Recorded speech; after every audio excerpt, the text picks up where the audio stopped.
Did you know that in this Agni Kai sequence, this move that Zuko does right here is actually a legitimate figure skating move? Bet you didn't know that one. As a competitive figure skater, I have spent the last 6 to 8 months of my life doing a deep dive into Avatar the Last Airbender, the martial arts style that inspired all of the bending styles, the music, the fashion, in order to deliver the ultimate transformation of our favorite childhood classic, Avatar the Last Airbender, into an absolute figure skating masterpiece. So buckle up, because today I will be taking you through the entire process of taking Avatar to the ice. That's rough, buddy. Hello, friends of the internet. I, if you cannot already tell, am a massive fan of Avatar the Last Airbender, and I hope that if you clicked on this video, you are as well. With the resurgence of the Avatar fandom this year, with the live action Netflix series coming out, many of my friends, and me myself included, have gone back and watched the OG cartoon over and over again just because it's so brilliant. I swear, hello, Zuko there, never gets old. That just gave me a little sneaky thought. I was like, what if I turned Avatar the Last Airbender into my figure skating competition routine for the upcoming competitive season?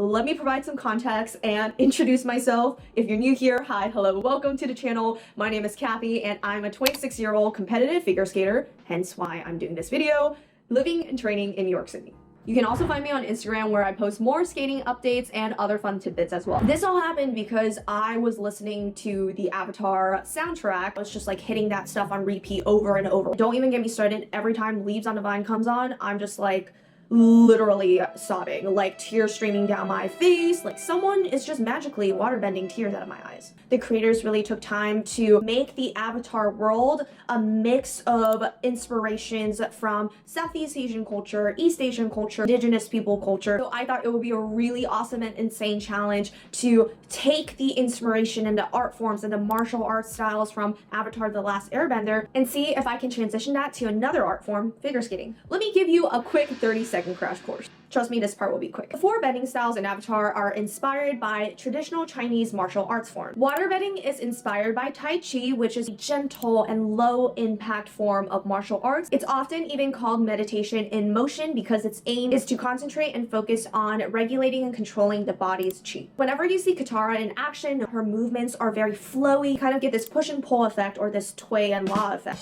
Then we have earthbending, which is inspired by Hungar, which is a southern Shaolin style martial arts. Incorporates a lot of movements that are inspired by animals, so it's often also called tiger and crane style. It's pretty infamous for carrying an extra low stance, so one of the most common and basic forms you see in Hungar is called a horse stance. It's widely used across a lot of different styles, but it's especially low when it comes to Hungar. Whenever you see our favorite queen, Toph, pop off and do her thing, you can tell that she's always very grounded on her feet, no pun intended. Her movements are also very dense in the sense that one punch certainly packs a load.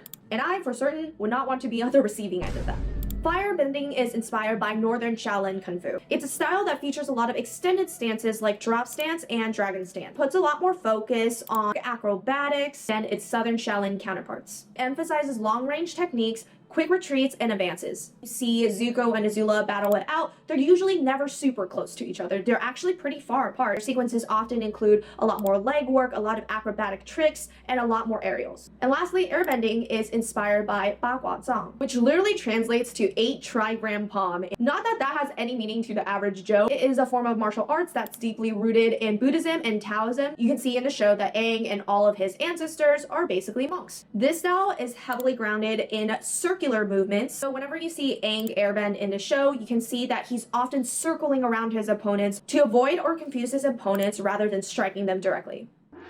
Let's jump into part 1, which is the music selection and crafting the story for the performance and the routine. What pieces of music from the Avatar soundtrack did you actually use? Curious to see what you guys think I picked, so leave a comment down below right now to take your best guess. Step 1 of the whole creative process of creating a figure skating routine, or what we call program, is selecting the right music. Figuring out what story you want to tell. Because figure skating is just as much of an art as it is a sport, Olympic figure skating is judged using two big factors. One is a technical score, which consists of all of your jumps and spins and elements. And the second score is what's called a component score that captures your skating skills, your storytelling abilities, the embodiment of the character, the more artistic side of the score. Usually the music we use for our routine is a combination of multiple different songs mixed together professionally to fit the time requirements and other requirements of our competitions. Strategically speaking, we also want the different parts of our performance to be dynamic. Have a slow song, a fast song, and another slow song. So you want to make sure the judges stay engaged and the audience also stay engaged and don't just start falling asleep. My competition routine for this year needs to be exactly 2 minutes and 10 seconds long. I think I'll have time for 3 different pieces from the Avatar soundtrack, which is exactly perfect because guess what else comes in threes?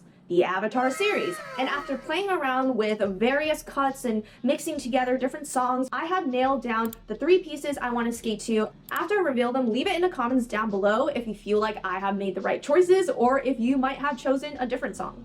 Also, midway reminder to support and subscribe to the channel. It would seriously mean so much to me so I can continue to make more. So here are my 3 songs and the order they are mixed in. Drum roll, please. The first piece we got is the Avatar opening because how can you just not start with that? The iconic Katara voiceover of water, earth, fire, air, and then the whole long, long ago, my grandmother, blah, blah, blah, blah, blah, all that fun stuff. We all know that. I can probably recite that too hard. That's probably a problem, and probably means I need to get a life. To be fair, I did actually use the instrumental version without the voiceover, just so it's not too on the nose. Second piece is Leaves on the Vine, because literally, how can I not? I felt like if I didn't include this piece, I would literally be letting down Uncle Iroh, and there is nothing more dishonorable than feeling like you have let Uncle Iroh down. The last song I chose is the Agni Kai theme. I was so torn between this and the last Agni Kai, but I'm just not gonna lie, the original Agni Kai song slaps so hard. Every time I listen to it, I'm just like, all right,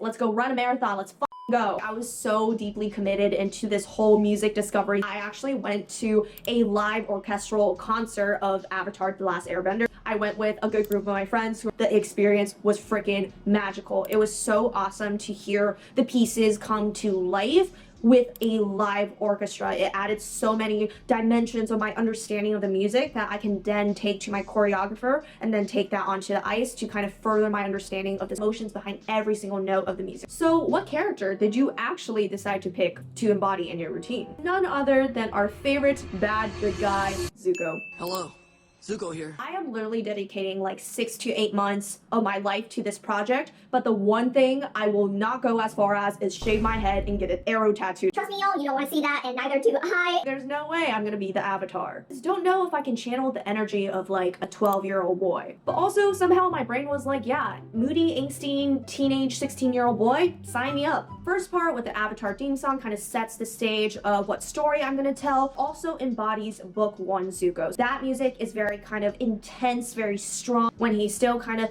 filled with hatred and filled with resentment and trying to chase after his honor. He's always just like, my honor this is my honor that. If I had $1 for every time Zuko said honor in this show, I would probably have enough money to afford figure skating. Honor, honor, my honor. Middle part is the slow section where Leaves on the Vine comes in. Plan here is really to symbolize book 2 Zuko, where he goes through this growth and starts understanding the impact of his action. The last section is fast-paced and exciting, and it's supposed to represent book 3 Zuko, where he finally starts fighting for the good and starts understanding the true meaning of firebending. This whole ideation process actually took over 2 months to complete. Truly a lot that goes into building a figure skating routine, because we have to think about how will this performance resonate with the judges, the audience, of trying to make the story you're trying to tell as universal as possible while still being very unique and specific. The goal, for lack of better words, is to make as many people as possible feel something. So now comes the most exciting part of actually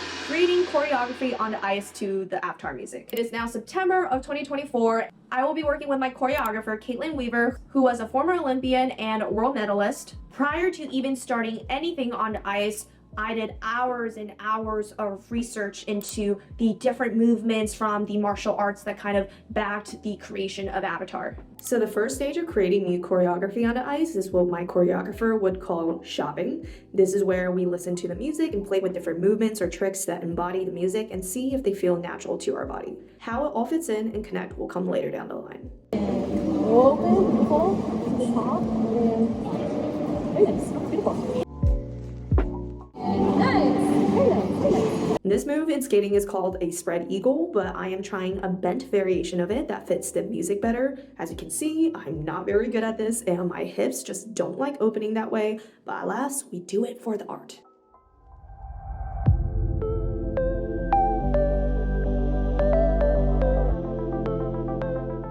Caitlin also made me try this crazy transition between two different moves in skating that we called spirals, so this requires some insane flexibility.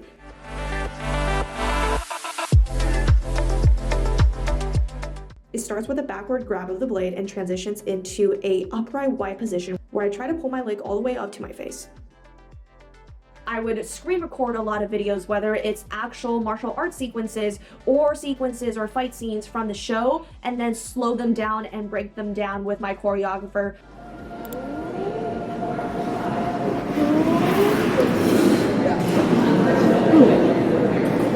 So after this, it appears that he brings it back, pulls his body, and then shoots it. Ooh, yeah, I think it's better. Okay. Try and use the legs like to stab. So get down.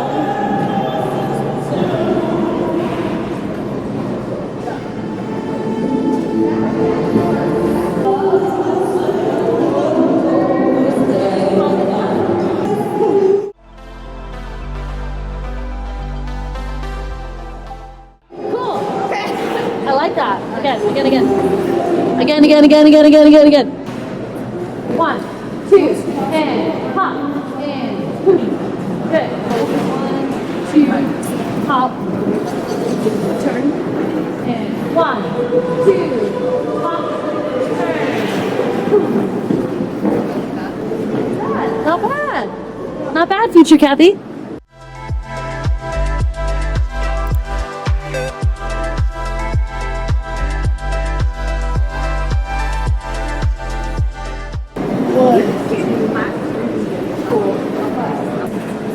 One, two.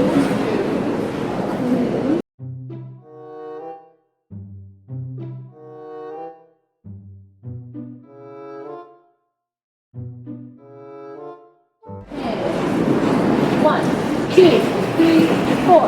Yeah, cool. Okay, let's just keep adding to our arsenal. So beyond just spending long nights on YouTube watching videos and breakdowns, I thought it would be good for me to actually take some real life martial arts classes. I found a studio in New York City where I reside as a human being that teaches a Northern Shaolin style Kung Fu. I had the awesome opportunity to work with both Sifu Dario and Sifu Julie. Sifu Dario actually studied under Grandmaster Shun Lung. Sifu Julie has also been practicing martial arts for over 40 years. She actually showed me one of her routines, which is giving me big Kyoshi warrior vibes. Like, it is so sick. I'm gonna let them weigh in as experts and shed more light into the differences between the different martial arts style, and then you'll see me in the studio actually trying martial arts for the first time and getting my ass whooped. I have negative martial arts experience, so I'm in for a ride. Hi friends, here with an unfortunate update. About only 1 month into this process, I got hurt and pulled my right hip flexor, so I had to take some time off, go to PT, and start training again with a lot of modification. So just an FYI, don't worry, still a ton of cool stuff ahead. I saved most of the recovery journey for myself, so I don't bore you guys. Sifu Julie, and we practice Eagle Claw Kung Fu. It's a Northern Shaolin style. I am Sifu Dario Acosta. I'm a practitioner of Jinjiao Pai system. Been doing Jinjiao Pai for 40 years. The main ones are Northern systems and Southern systems. The Northern are considered the older, the beginning of Kung Fu in China. Northern system, the movements are different, and usually they are longer to master. There are so many techniques we need to memorize. Southern system reflect the Southern Buddhist school, because Kung Fu has always been practiced in a monastery with a monk. So the Northern system, the techniques are more elegant, fluidity, a lot of soft and hard. They really mix the two elements of yin yang. The Southern systems are considered hard system, power to power. Therefore, it's very low. but rigid. The movements are very flowery, very acrobatic. Jumping, high kicking, aerial kicking, low sweeping. By flowery, we use very circling motions to create energy. And all the energy goes into the last thing that you do, which is going to be the strike. So you'll probably want to get that flowing, flowery movement and then incorporate some sudden movements. And that's very kung fu. When you do a sword move, you have one thing called sword finger. It's supposed to expand your energy field. Like this, left arm, and then up. Yeah. First stance is horse stance. So move like riding a horse, and then sit, keeping the upper body straight, tucking the lower back. Left foot forward. This is called arrow stand. Feet flat, front knee bent. The feet moves to 45 angle to the right, but the hip fades to that. Left foot, 1 foot apart from that. Yeah, and sit on the, you see the hip is always loose. It's called cast stance. From here, you're gonna move to horse stance to the right, and you stay low there. Let's go. Not so wide. Yeah. Now, from here, you're gonna shift to arrow, same direction, arrow stance. Yeah. Now, pick up the front foot, and then cast stance. So connecting them all together. Now, we're gonna work on the hands basic now. Horse stance to the left, and you put right hand out. Very good. The punch doesn't go higher than the shoulder. Very good. Very good. Excellent. Now, we're gonna do palm. So from here, same thing. At the end, you're gonna use the picket, twist. Slowly, 1, go, 2, 3, 4. Next, we're going for blocking. This is called circle block. We call it, just make a circle. Coming from the same high, up, hold, and punch. With the palm, we're gonna do a blocking over your head. So start, twist, and then up over your head. Now, palm, as you palm with the left, palm strike, you're gonna pull the blocking hand from your forehead. And now we're gonna move to kicking and arrow stance. Okay, so extend the 2 arms. And first kick is called heel kick. So heel kick, go stretch. You heel and back. You trip in this way. So try to open more to the side. Let's go. 1, 2, 3. Next kick is called crescent kick. And crescent can go inside or outside. So what you do, you bring the right palm in the middle, and then hit that and go back to the center. Ooh. I may not be able to keep this one as high because of my injury. Yeah. That's it? Okay, that's it. Yeah. So 1. And reset the arm. 2. Left side. 1. Go up and then guide it to the left arm. Okay. And you don't want to go too wide. You just go here and then pull back. Now, we're going to learn how to combine hands and foot. Up and down. Now, this one, you see how it's like a flower, they move it together. Yeah. This right palm comes chop my left waist. This one goes cover my head. On the 2, chop, hook, and pull the hook. While this one cut the waist and go from the outside. 1, 2, and let it flow now. Okay. Hop, and then immediately, this is called steel stance. Okay. Now, you're gonna open, chop, and hit. Yeah, but make sure you show the opening. So if somebody's punching you, you cannot just go and chop it. Okay. So you need to open the door to receive it, and then apply this, okay? So, Yeah. Yeah, very good. Okay. Again, up. Yeah, see. very good. Imagine Kung Fu works like this. Let's say I go, and then I go 1, and then that's how they move. How is your kicking? I need help. You don't bend the leg when you kick. You see this? See that? Yeah. Go. Yeah. Very good. 2, 1. Jump. Yeah. And now land. Okay. And then. Very good. Yeah. So you're gonna go 1 and then jump to the side. This is called tornado. You see we move the waist and the arms. And I look behind and I kick behind. So. Whoa. All right? Okay. Let's see if you can do the jump on it. You see, loosen up the arm and then land and force. Yeah. Yeah. Then I kick later. Whoa. So I keep going. Okay. All right. Okay, come to bow. Right Right fist, right left fist, palm. right palm. Yeah. Now that I have a little bit of martial arts knowledge, we're back on the ice, and today we're going to work on the infamous water, earth, fire, air opening sequence. Water, something like Tai Chi. Yes. Right. Yes. And then it's earth, which is something low, and I don't know what it is, punchy. Fire, which is very kicky. And then air is actually spitty. So I love water. The one they do here is like they kind of like go this way. Oh, pull. Cheers to the camera. Show me like pulling the water outside. One, and then shoot it maybe on. Flip. Shoot. They start to do something cool with earth there. And boom.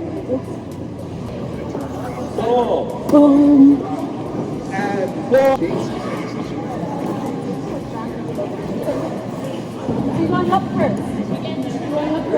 Go right away down.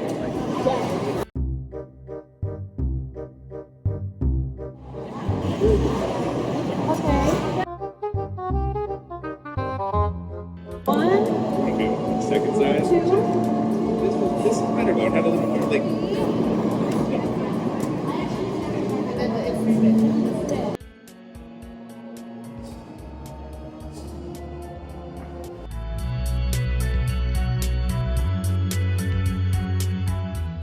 I don't know what to do with my legs if I should. We'll get there. Just what you know for right now. Hold on, with music.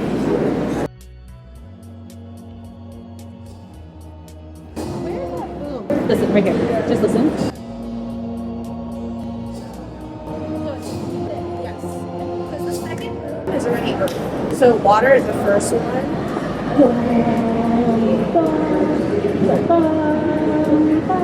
Yeah. Every element has two more. Yeah. This case. One. Beautiful. Two. And then get up or I think it's here. And then what if that like brought your, can you bring your leg on that? Something higher.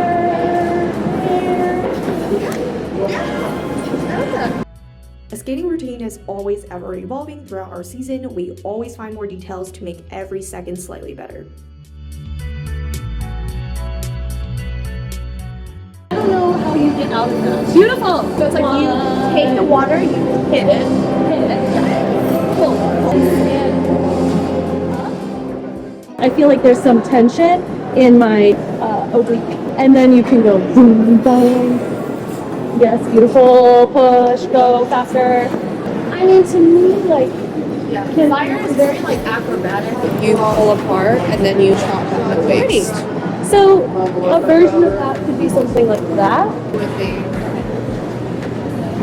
Beautiful and good. I kind of love that, I think. Okay.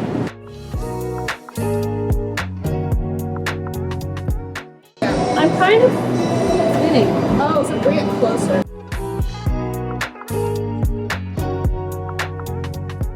And one, two, good. And good. We think we judge that third piece. Yeah. Bending into your arms. It's a bit like.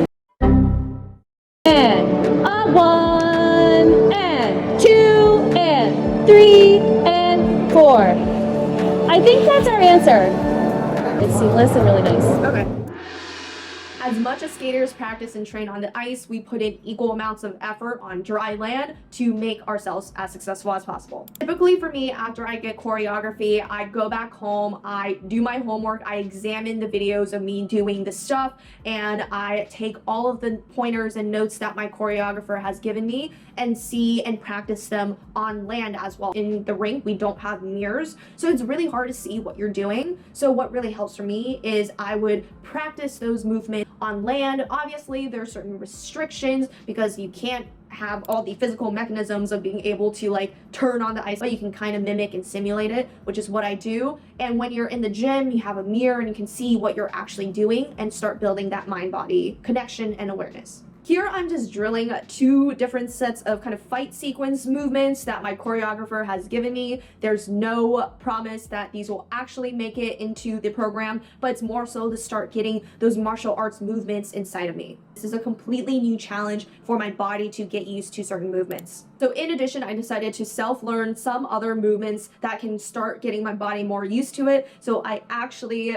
started learning the dragon dance sequence that Zuko and Aang does in that infamous book 3 scene when they go to the dragons, the firebending masters, and they perform this like epic routine. I found this online video that actually is done by a martial artist, and his channel is Alan K. Tao. They made a video breaking down all of the different steps that make up kind of the dragon dance sequence. So this was super helpful. I ended up teaching myself the choreography based on his video to learn the movements. So this is what I have down so far.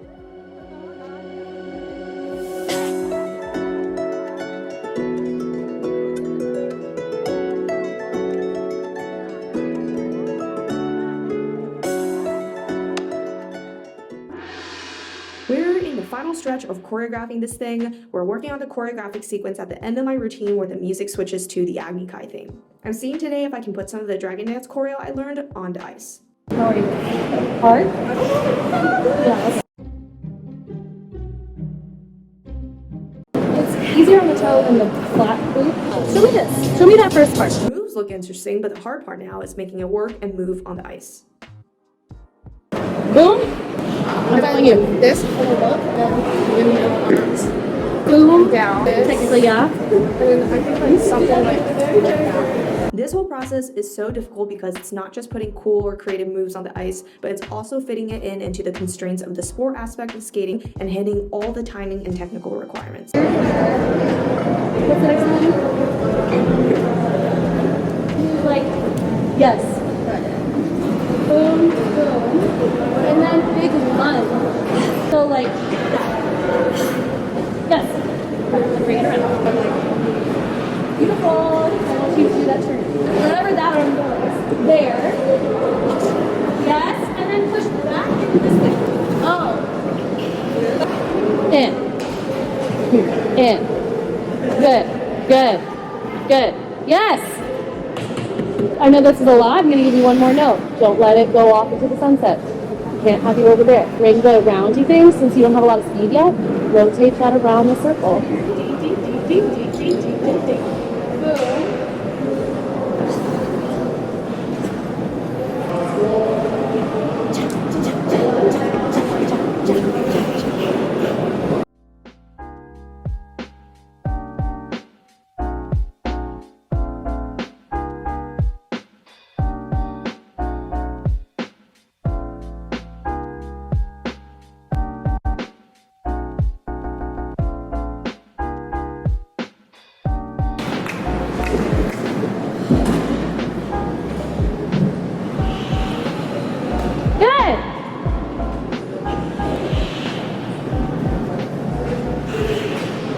We're so close to the end of the final draft and we need to find an interesting ending position, so Caitlin is suggesting this knee spin, and I am notoriously not the most comfortable with being on my knees, especially after I got injured. It felt really frustrating because my body would freak out every time I tried something new or whenever I felt out of control.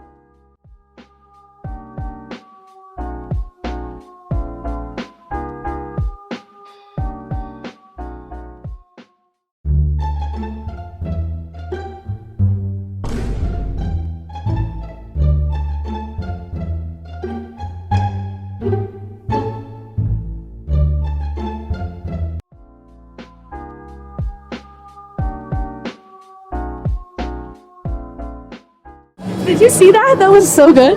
We just did like 2 rotations. Okay, now we need a way to stop the knee slide and come to a complete stop, and we ended up trying this.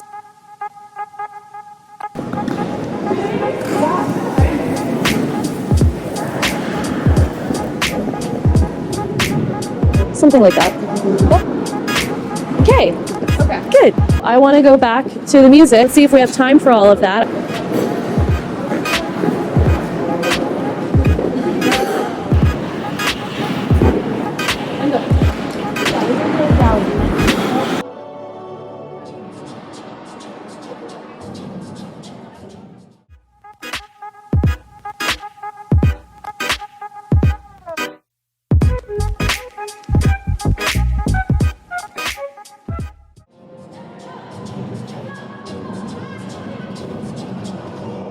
clearly need to practice this new skill more so I can connect it all better. I was so dizzy after the spin, I couldn't get down fast enough. But hey, we're trying.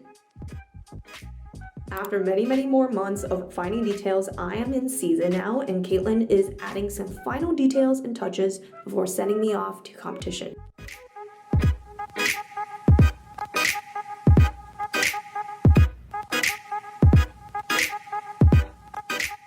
Have you done your run through yet today? No, so I'm good to go. Can I see? Yes. All right. Yeah. Let's do it.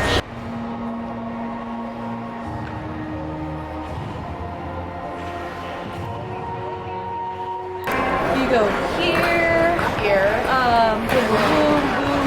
Can these arms be a little bit lower? Sometimes they get in front of your face Too and they high. feel less authentic. So can you keep them a little bit more compact? It changes. Yeah. We don't really like give a nod to them. Either push down or something going up and down.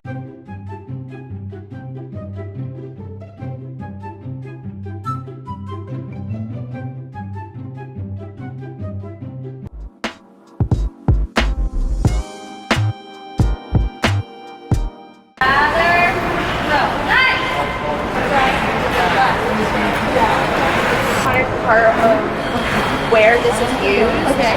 It's going from one side and up to the other. I don't know where we could incorporate that.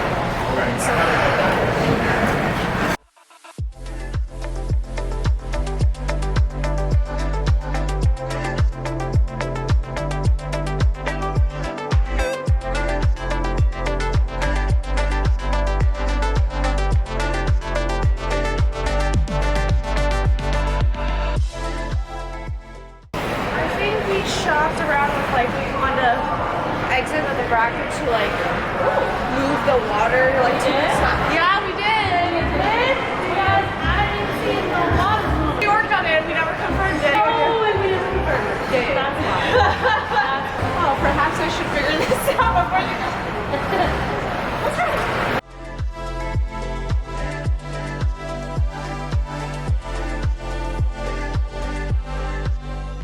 Do the water moving once you realize that there's no light up there. So I was like, correct! Steven! Oh, good. You know, it's like happens like down here. So here, maybe this one circles down, and then it goes this way.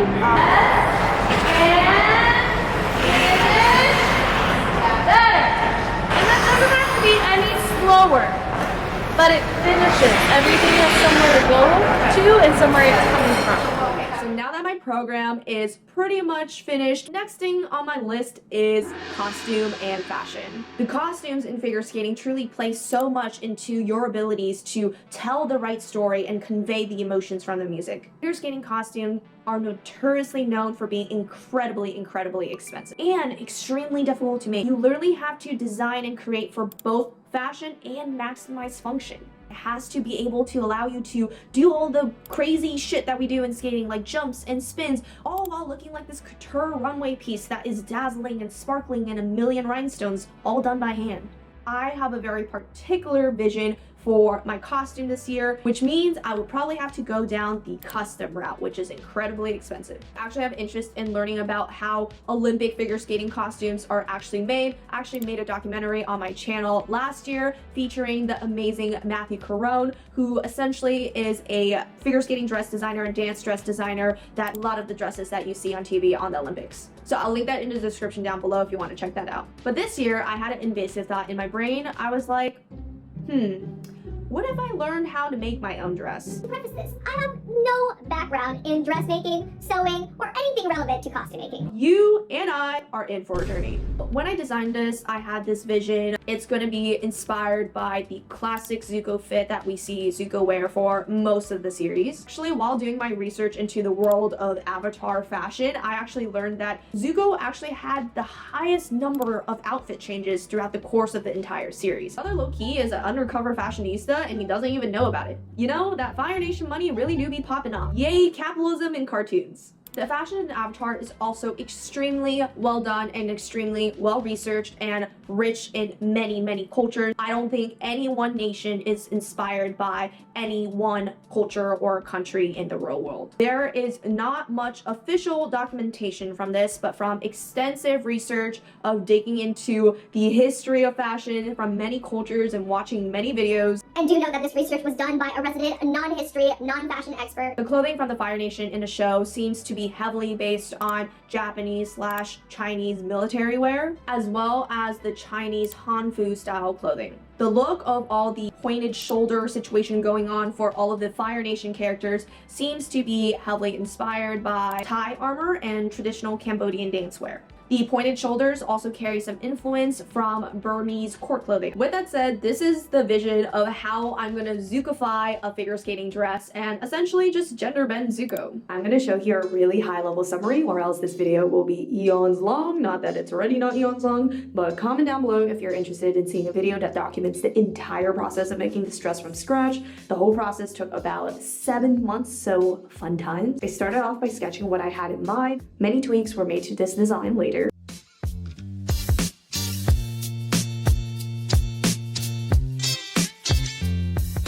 Created the pattern pieces for all of the different parts of the dress, scouted for the best fabric across New York City and LA, cut all the fabric pieces, dyed the fabric pieces, even learned how to use a freaking airbrush machine, sewed it all together with the help of a friend, and applied more than 1,000 rhinestones by hand. And somehow by the end of this, I somehow got a fully functioning wearable garment that is also exactly what my artistic vision was. Last but not least, it is time to reveal culmination of everything that has happened in my life in the last 6 to 8 months and how I created this whole thing from scratch. So here's some footage from my very first competition where I debuted this routine with the costume and the music and the whole shebang. I have 2 more competitions to come where I will also be skating this routine, so as sectionals and nationals. More than happy to post and share those if you guys are interested. And also to share the entire routine filmed professionally. I will be posting the results of this whole 6 to 8 months process in another video on my channel because I can't do it on this one due to YouTube's copyright reasons. So unfortunately can't just put everything in one big reveal. This project has been a huge passion project of mine this year, and it's probably one of the biggest projects I've taken on personally to date. I would say some of the other big ones I had was like my New York City apartment renovation overhaul that took forever. My other one was like a train like an Olympian for 30 days video. But honestly, I just absolutely loved every single part of this process and journey of taking a beautiful art form and putting it into a different art form and seeing how these different elements from different cultures come together to create something new and something uniquely beautiful. I have learned so much, not just improving my skating, but also learning about new movements in my body through martial arts that I never thought my body could move that way before. Literally learned how to make a dress from scratch with zero experience. And that is truly the magical part about taking on projects like this and challenging yourself to step outside of your comfort zone and learn something new. Was it all rainbows and butterflies though? Obviously not. The days that were bad and the days that I struggled, running into so many obstacles along the way was so deeply and incredibly frustrating. Getting injured, go to PT, I couldn't just operate at 100% anymore, and that was incredibly hard as well. For a lot of these elements in this video, I'm learning and trying something for the very first time. As Aang famously said, "If I try, I fail.